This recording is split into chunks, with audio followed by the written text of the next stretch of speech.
우리 아주 잘 계신 분들 한번 인사드리겠습니다. 사랑합니다. 축복합니다.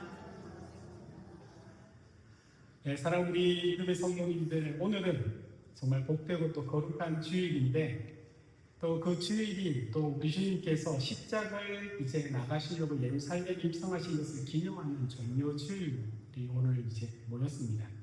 그리고 내일부터는 우리 기독교 절기 중에서 가장 엄숙하고 또 하지만 은혜로운 예수님의 고난을 깊이 묵상하는 고난주간이 이제 시작됩니다.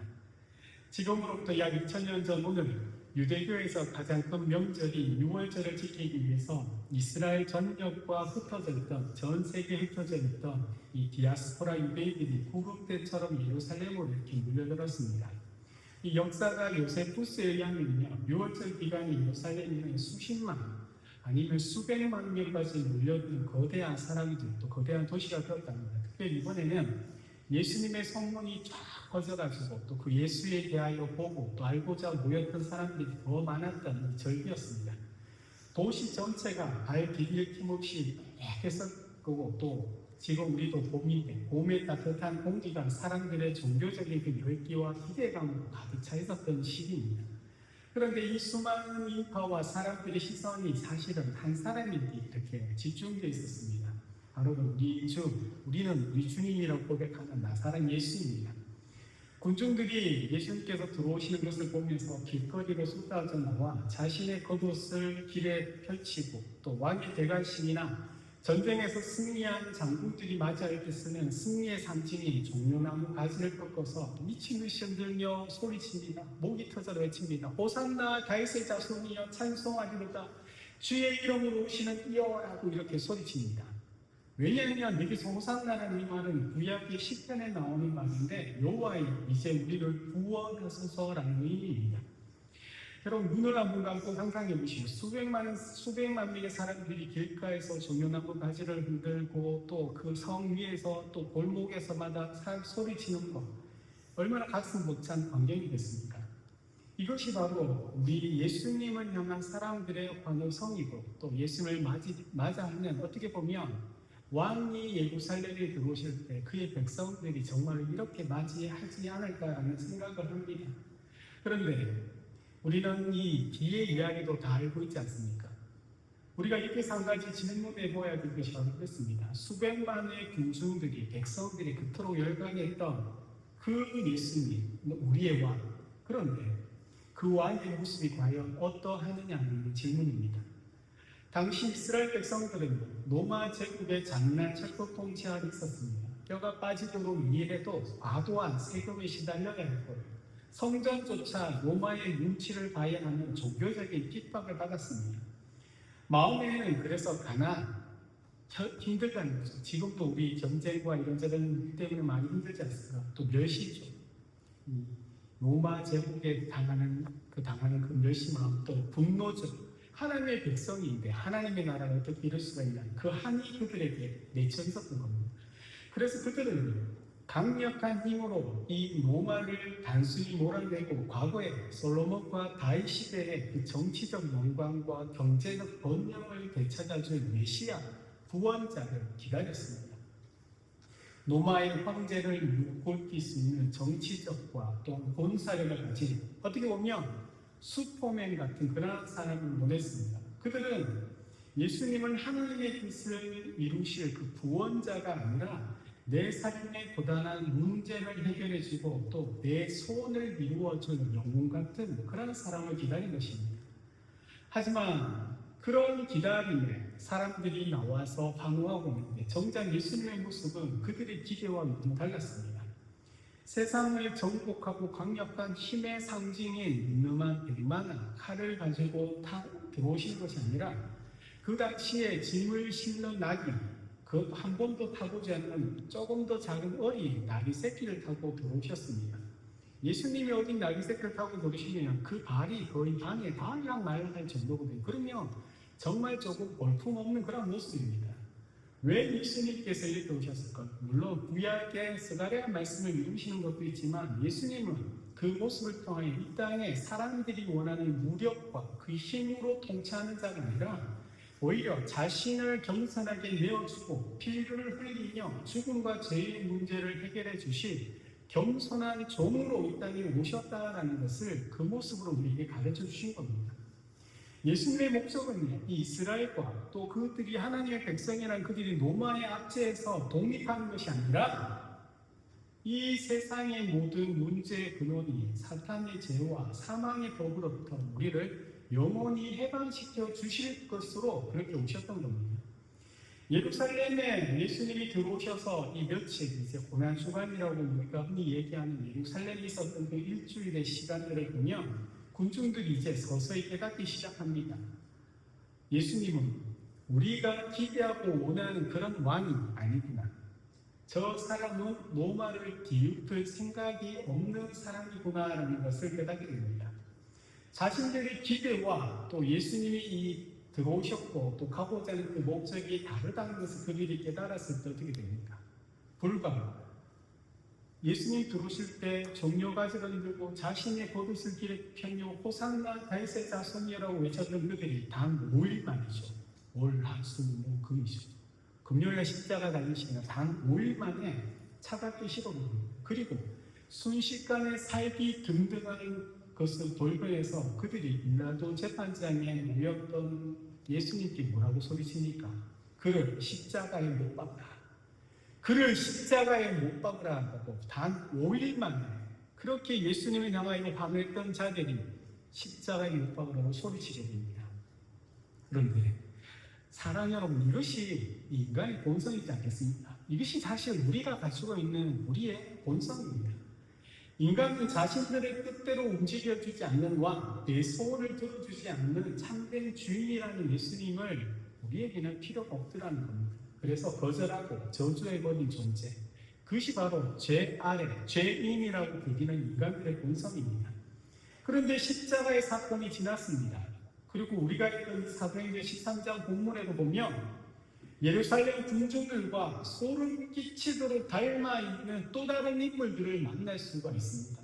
장소만 이 예루살렘이라는 곳에서 바뀌어서 터키 내륙의 비시디아 안디옥이라는 이방 도시에 있을 뿐입니다. 우리가 읽었지만 44절을 다시 한번 보겠습니다. 그 다음 안식일에는 온 시민이 거의 다 하나님의 말씀을 듣고자 하여 모이니, 이 비시디아 안디옥에 온 시민이 거의 다 모였답니다. 왜? 이 당시 인구의 수가 오늘날보다 더 적다는 수만 명의 도시의 인구인데 그들이 남녀노소 할 것 없이 구름대처럼 유대인의 회당 앞에 다 몰려든 것입니다. 이 모습이 2000년 전에 예수님께서 예루살렘에 입성하실 때 종료가 지나도록 흔들던 사람들의 모습과 비슷하더라는 거죠. 이 놀라운 부흥의 현장은 오늘날 갑자기 이루어진 우연한 기적 같은 일이 아닙니다. 왜냐하면 바로 전주 안식일에 있었던 바울의 설교 때문입니다. 그 설교 이후에 일주일 시간 동안 바울이란 사람에 대한 이야기가 그 도시에 퍼졌기 때문입니다. 바울은 지난주죠. 우리가 이 자리에서 바울의 설교에 대해 말씀 나눴을 때 안식일 회당에서 비시디아 안디옥 사람들에게 매우 파격적이자 또한 은혜로운 설교를 했습니다. 사도행전 13장 39절에 바울이 이렇게 외쳤습니다. 또 모세의 율법으로 너희가 의롭다 하심을 얻지 못하던 모든 일에도 이 사람은 예수님입니다. 예수를 힘입어 믿는 자보다 의롭다 하심을 얻는 이것이라. 바울이 이 얘기가 왜 폭탄 같은 선언이냐면 당시 로마 제국의 지배를 받으며 살아갔던 이방인들은요, 수많은 그 당시에 그리스 로마의 세계에서 그 신들의 이야기지 않습니까? 수많은 다신교와 또 그 신들에 대한 우상 숭배, 그리고 그때 헬라 철학, 차가운 철학이라는 이 홍수 속에서 사실은 굉장히 당황하고 있었습니다. 그들은 여기에도 속하지 못하고 여기에도 속하지 못한 사람들입니다. 그러다 보니까 그들의 영혼은 안식을 찾지 못하고 영적 갈급함을 이렇게 느끼고 있었거든요.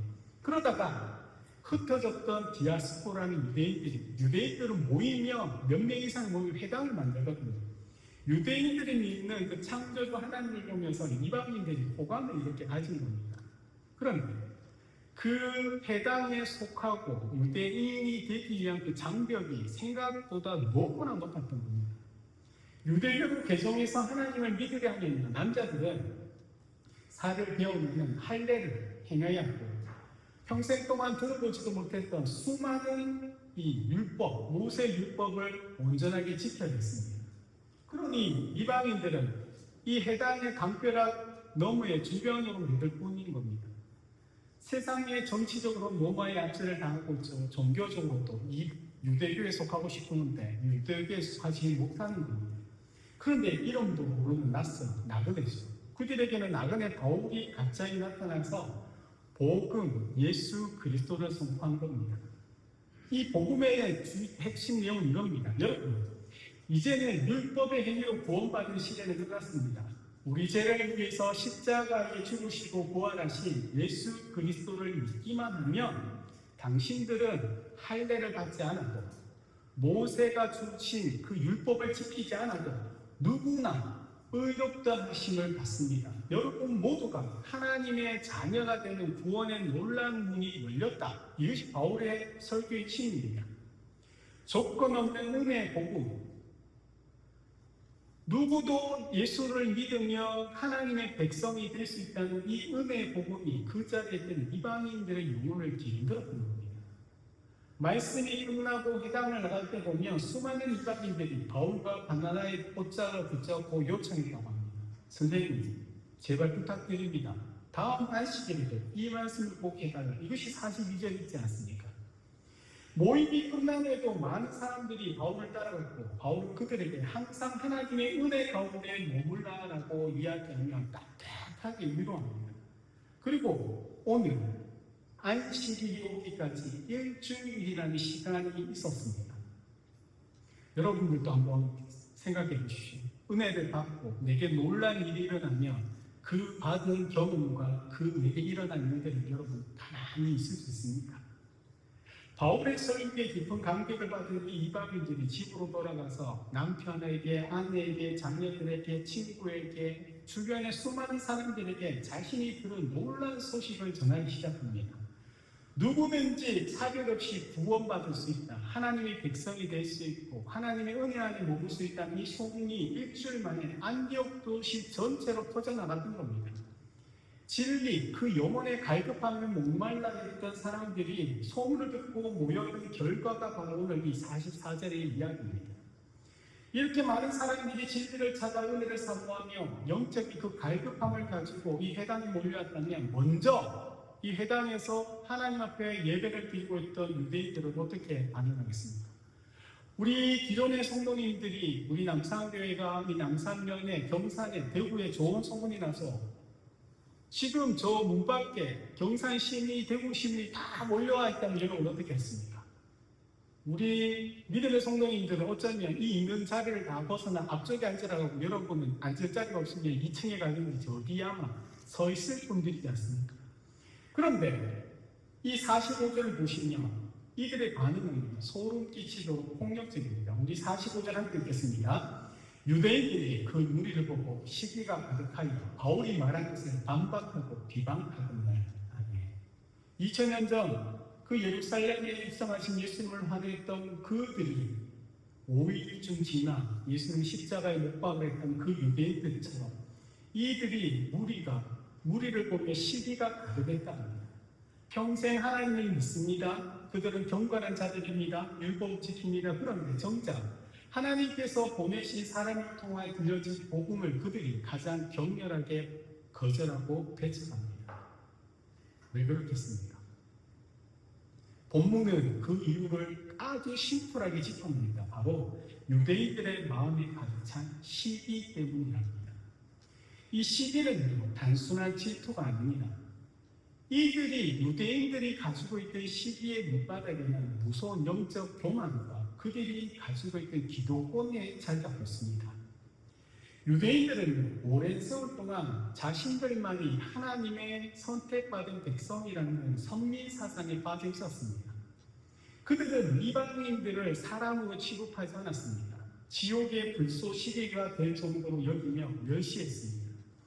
그래서 이방인들이 구원을 받으려면 우리처럼 이제는 우리는 하나님께서 날 때부터 백성이시는 너희가 우리 안에 들어오기 위해서 너희는 이제 우리에게 엎드려서 우리에게 율법을 배우고 뼈를 깎는 노력을 해서 유대교인이 되어야 한다고 그들은 믿었습니다. 그 생각에는 무리들만이 우월하다는 것, 무리들만이 거룩하다는 그런 영적 교만이 그 마음에 자리 잡고 있는 겁니다. 그런데 율법도 모르고 하나님도 모르고 할례도 받지 않는 자신들이 평소 경멸하며 무시했던 이 이방인들이 갑자기 구름대처럼 몰려와서 아무런 대가도 치르지 않고 우리와 똑같은 하나님의 백성이 되어 하나님의 은혜를 공짜로 누린다고 하니까 그들이 배가 아파 견딜 수가 없던 겁니다. 자신들만이 가졌던 영적 특권이죠. 선민사상, 하나님의 말씀을 우리가 가지고 있고 그 말씀대로 살아간다는 그 우월감과 지위를 아무 조건 없이 아낀다고 느꼈던 겁니다. 게다가 자신들이 평생을 지키며 자랑했던 것, 그건 모세율법이거든요.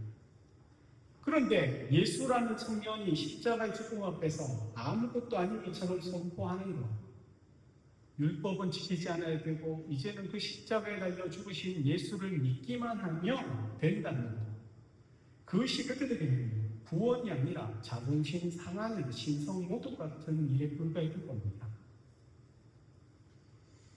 종료주일 예수님을 환영하다가 5일 만에 십자가에 못 박으라고 돌변했던 이 그때 예루살렘 사람들이 바울의 복음을 듣고 시기하여 비방하며 거절했던 이 안디옥에 있는 유대인들의 모습이 결코 다르지 않다는 겁니다. 오늘날 우리 시대에 하나님의 사람들인 저와 여러분들이 세상에 나가 복음이신 예수를 증거하고 전도하면 세상이 오히려 거칠게 반응하는 그런 모습들, 환경과 시대와 상황은 다르지만 그들이 가지고 있는 그 마음의 본심은 거의 비슷합니다. 바로 하나님에 대한 거절과 더 중요한 것은 내가 내 삶의 주인이 되어서 나는 살 수 있다는 거만 때문인 겁니다. 이 예루살렘의 성의 유월절을 지키기 위하여 모였던 그들 유대인들이나 지금 비시디오 안디옥에 있던 이 유대인들은 다 하나님을 믿는 자들입니다. 그런데 중요한 것은 하나님을 믿는데 그 하나님은 내가 원하는 방식으로 일하실 하나님을 내가 믿는 겁니다.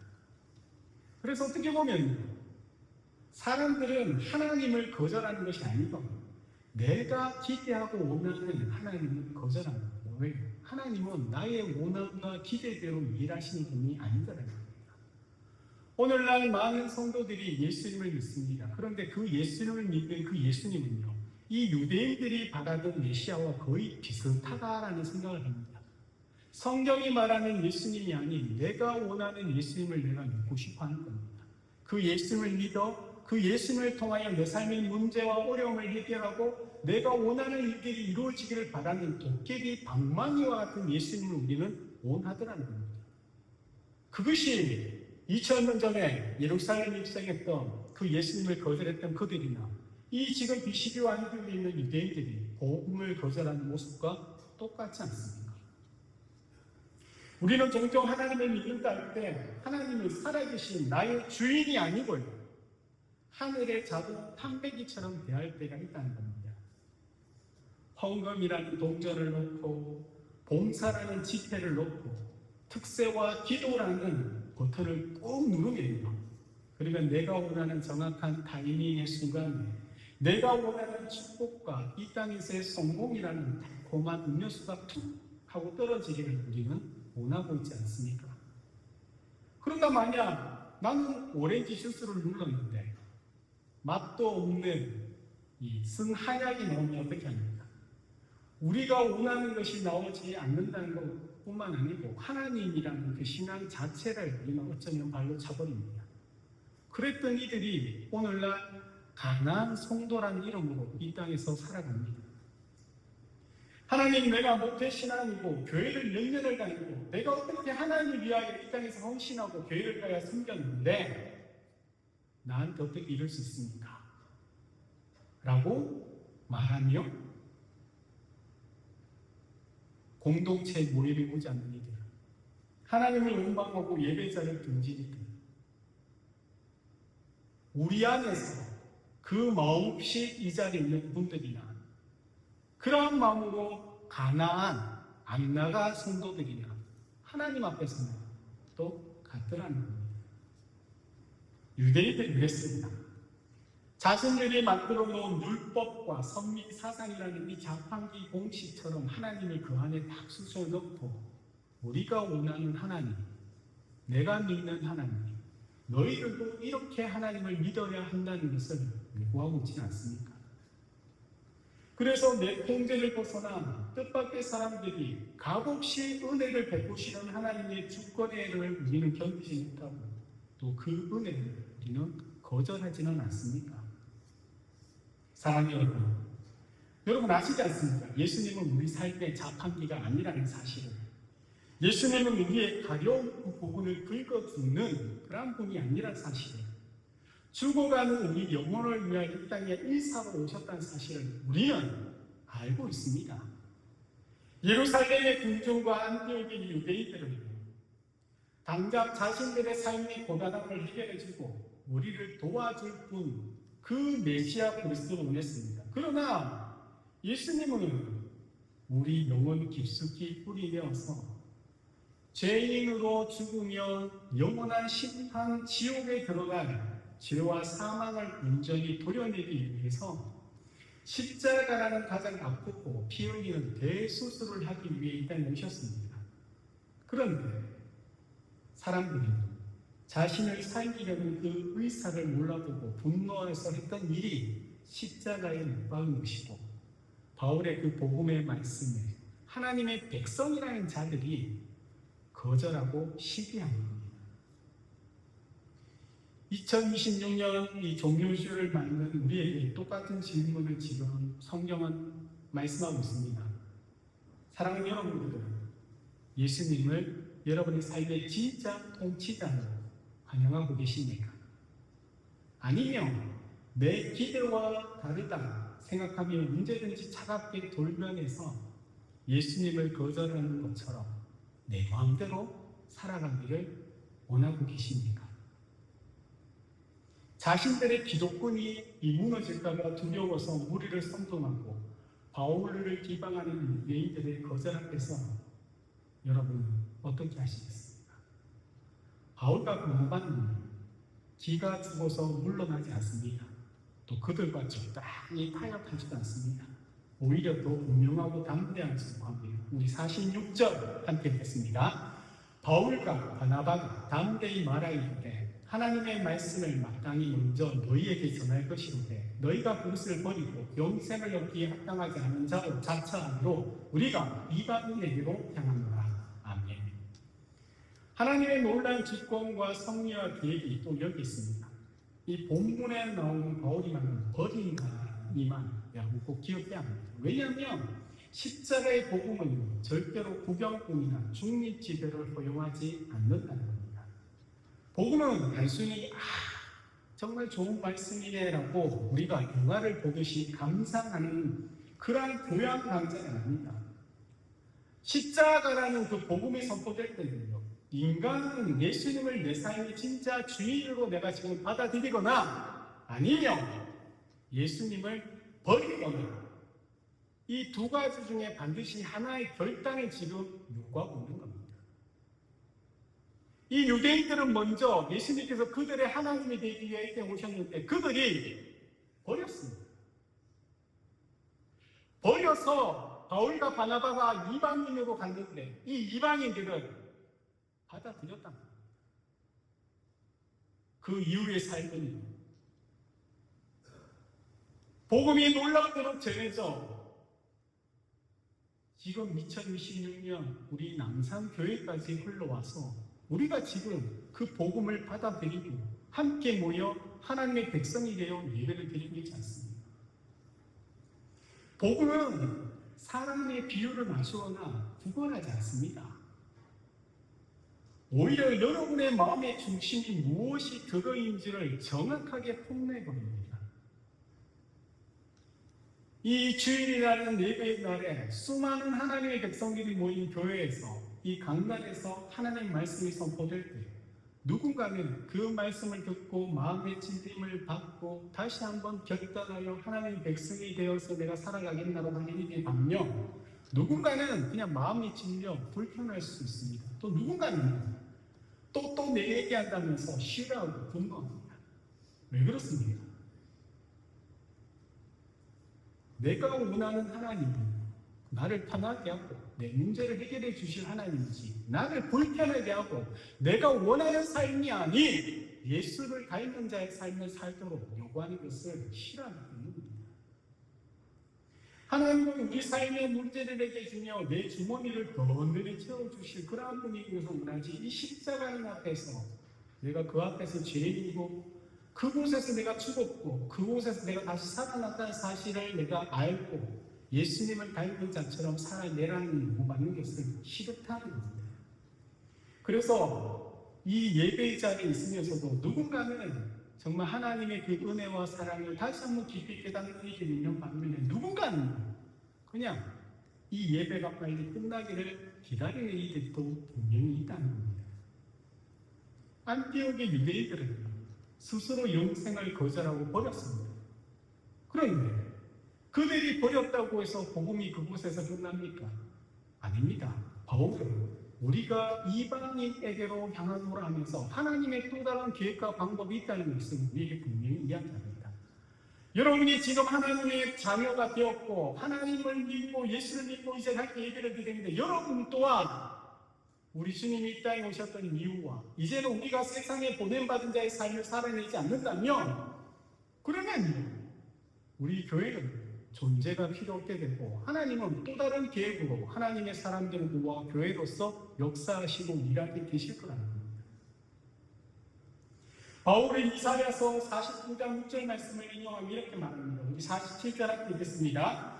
주께서 이같이 우리에게 명하시되 내가 너를 이방의 빛으로 삼아 너로 땅끝까지 구원하게 하리라 하셨느니라 하나님. 아멘. 예수님이 오셔서 예수님을 믿지 않고 예수님을 거절해서 그 거절했던 복음이 시간이 지나 이제는 비시디아 안디옥까지 왔지 않습니까? 비시디아 안디옥에 왔는데 그 유대인들이 그 복음을 거절해서 또 시간이 지나 2026년이 되어서 지금 이 자리에 우리에게까지 복음이 흘러왔던 겁니다. 종려주일에 예수님께서 초랑나귀를 타고 가셨던 그 십자가의 길은요, 이스라엘이라는 그 작은 중동의 나라를 넘어 바다를 건너 산맥을 넘어 오늘 2026년이 대한민국이라는 곳에 살아가고 있는 이방인이 우리들에게 찾아오신 겁니다. 비시디아 안디옥의 유대인들이 걷던 차이 복음이 그곳에서 멈추지 않고 예루살렘을 넘어 노마를 나중에 정복하고 유럽을 넘어 마침내 이 아시아를 넘어 이곳에 있는 우리 가슴에 흘러들어온 축복의 통로가 되었다는 것을 여러분 기억해야 합니다. 여러분, 이 복음을 받아들이실 겁니까? 아니면 버리실 겁니까? 버린다고 해서 복음이 멈추지 않습니다. 우리를 넘어 또 다른 하나님의 계획과 섭리 가운데 그 복음에 따라 살아가는 수많은 이들에게 하나님은 흘러가게 하실 겁니다.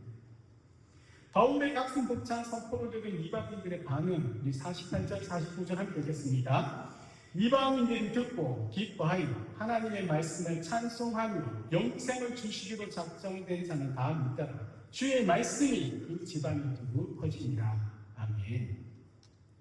자신의 종교적 기득권과 그 자존심을 지키려 했던 유대인들은 복음을 밀어내고 버렸습니다. 영적 갈급함과 헐벗음 속에서 은혜에 목말라고 있던 이 가난한 이방인들은 예수 그리스도를 나의 구주로 믿고 그분을 영접했다 합니다. 사람이 거절해도, 사탄이 시기를 일으켜서 복음을 적대해도, 세상이 비방과 핍박으로 교회를 짓밟더라도 생명을 살리는 복음은 결코 멈추지 않습니다. 그 결과가 바로 우리들입니다. 주의 말씀이 그 도시와 지방에 두루 퍼져나갔더라. 오늘 우리는 이 종려주일을 맞이하면서 또다시 예수님께서 이 땅에 오셨던 그 십자가를 가시는 그 문턱에 우리는 서 있습니다. 우리는 각자 하나님 앞에서 여러분의 마음, 우리의 마음을 정직하게 다시 한번 돌아봐야 합니다. 여러분이 지금 이 종려주일날 종려나무 가지를 잡고 흔들고 있다면 어떠한 마음으로 이 가지를 흔들고 있습니까? 정말로 주님을 예배하기 위하여 내가 정말 하나님의 자녀인 것을, 내가 보냄받은 증인인 것을 알고 이 종려가지를 흔들고 있습니까? 아니면 이 종려나무 가지를 통하여 나의 소원을 이루어달라고 짤랑짤랑, 내 기도가 응답될 수 있도록 짤랑짤랑, 내가 이 땅에 성공할 수 있도록 짤랑짤랑, 나의 문제와 나의 건강과 내 이후의 모든 삶이 잘 해결될 수 있도록 주문을 외우듯이 짤랑짤랑 호산나 외치고 있지는 않느냐는 겁니다. 우리가 원하고 소원하는 대로 예수님이 응답하지 않느냐, 많은 이들이 예수님을 떠납니다. 그러면서 하는 말이 예수는 싫지 않지만 교회가 싫다고 이야기합니다. 그런데 교회가 곧 예수님입니다. 그들이 어떤 핑계와 변명을 가지고 있다 할지라도 그들이 교회를 던지고 세상을 향하여 나가 있는 자들은 그 마음의 중심은 하나입니다. 예수님, 내가 원하는 대로 내 소원과 나의 문제를 해결해 주지 않더라는 겁니다. 하나님의 은혜 가운데 나의 문제와 소원이 이루어졌던 자들은 이제는 예수님이 필요가 없더라는 겁니다. 예수님은 우리의 이 땅의 소망과 소원을 이루기 위하여 오신 분이 아닙니다. 예수님은 내게 이 세상의 문제를 잠깐 해결해주고 아픔을 치료해줄 만한 진통제처럼 그런 의사가 아니라는 겁니다. 예수님은 우리 영혼에 깊이 뿌리박고 있던 그 죄를, 대수술이라는 것을 완전히 도려내서 영원한 생명을 주시고 내 삶의 온전한 주인이 되어서 우리와 함께하고 싶어 했던 만왕의 왕이십니다. 종려주일의 진짜 영광은 사람들의 화려하고 시끄러운 속에 있는 것이 아니라 그 환호가, 그들의 그 환호와 그 환대가 며칠 뒤에 살기 어린 저주 십자가에 못 박으라는 것을 다 알고 계시면서도 예수님과 함께 지금 어린 아기 새끼를 끌고 이 예루살렘에 들어왔는 것, 그러나 그 제자들조차 다 배반할 것을 아시면서도 묵묵히 저 골고다 언덕에 있는 그 십자가를 통해서 걸어가신 그 예수님이 우리를 향한 그 크신 사랑과 은혜에 있다는 것을 꼭 기억해야 합니다. 여러분, 예수님께서는 그 사람들의 환호 속에서도 십자가를 보고 그 길을 걸어가시거든요. 왜요? 왜 십자가를 바라봅니까? 십자가에는 바로 저와 여러분들의 이름이 그곳에 박혀있기 때문입니다. 그 십자가의 죄인으로 죽을 수밖에 없던 우리의 이름을 떼어내시고 당신께서 그곳에 달리시기 위하여 그곳을 향하여 가셨던 겁니다. 이제는 다시 한번 우리가 그 사랑과 은혜, 우리가 어떻게 살아갈 것인지를 결단되는 차례입니다. 내 이기주의 영광의 종려나무 가지나 나의 고집과 내가 내 삶의 주인이 되어서 누리려고 했던 이 모든 것들을 다시 한번 겸손하게 십자가에 내려놓기를 축복합니다. 그리고 우리를 위하여 생명을 내주신 우리 주님 앞에 진짜 주님이 내 삶의 통치자요 또 진짜 나의 왕이심을 우리가 인정하고 마음에 묻히기를 바랍니다. 그래서 이번 고난주간에는 여러분의 인방을 절지 않고 이방의 빛으로 오신 예수님께서 그 넓고 큰 사랑을 묵상하면서 다시 한번 우리가 하나님의 자녀인 것과 하나님이 나를 자녀 삼기 위하여 얼마나 오랫동안 이 구원의 계획을 행하셨던 것과 그 사랑의 증거인 내가 이제는 어떻게 살아갈지를 우리 아버지께서 원하시는지를 묵상하며 여러분의 삶의 자리에서 좀 더 밝은 모습으로 따뜻함을 가지고 사람을 친절하게 여러분에게 있는 것들을 나눠주면서 정말 변화되어져 가는 그리스도인으로 살아가기를 주의 이름으로 축복드립니다. 그때 여러분 통하여 우리 하나님이 영광 받으실 것이고 여러분의 자리가 바로 천국이 임한 자리, 여러분의 삶과 가정과 그런 자들이 모인 우리 교회가 되기를 주의 이름으로 축복드립니다. 아멘.